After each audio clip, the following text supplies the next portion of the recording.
अभय सिंह बताते हैं कि मैंने साधना की। मैं सोचता था कि मोहमाया में नहीं पड़ूं। साइंस के जरिए अध्यात्म को समझ रहा हूं। उन्होंने कहा कि अब अध्यात्म में मजा आ रहा है। मैं साइंस के जरिए अध्यात्म को समझ रहा हूं, इसकी गहराइयों में जा रहा हूं।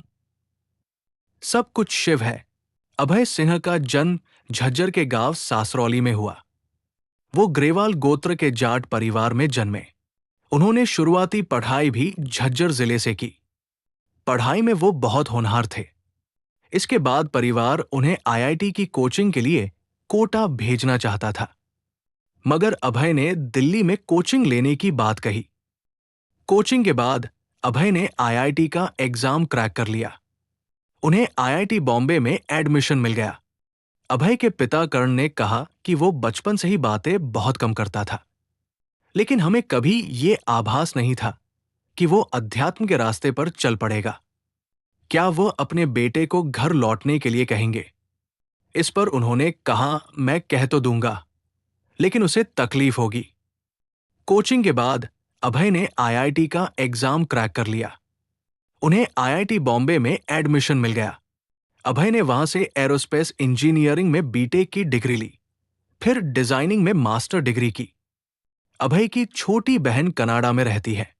पढ़ाई पूरी करने के बाद परिवार ने उन्हें अच्छे फ्यूचर के लिए कनाडा भेज दिया। कनाडा में अभय ने कुछ समय एरोप्लेन बनाने वाली कंपनी में काम भी किया। उन्हें हर महीने 3 लाख रुपए सैलरी मिलती थी। लॉकडाउन की वजह से कनाडा में फंसे। इसके बाद कनाडा में लॉकडाउन लग गया, जिस वजह से अभय भी कनाडा में ही फंस गए। परिवार का कहना है, अभय की अध्यात्म में पहले से ही रुचि थी। लॉकडाउन के दौरान अभय जब अकेला पड़ा तो उसने अपनी जिंदगी के बारे में ज्यादा गंभीरता से सोचना शुरू कर दिया। जब लॉकडाउन हटा तो अभय भारत लौट आए। यहां आने के बाद वो अचानक फोटोग्राफी करने लगे। अभय सिन्हा को घूमने का भी शौक रहा, इसलिए वो केरल गए। उज्जैन कुंभ में भी गए थे, हरिद्वार भी गए। अभय घर में भी ध्यान लगाने लगे। परिवार जब उनकी शादी की बात करता तो उसे अच्छा नहीं लगता था।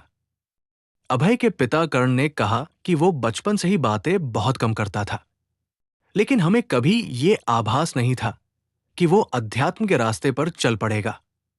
क्या वो अपने बेटे को घर लौटने के लिए कहेंगे? इस पर उन्होंने कहा, मैं कह तो दूंगा, लेकिन उसे तकलीफ होगी।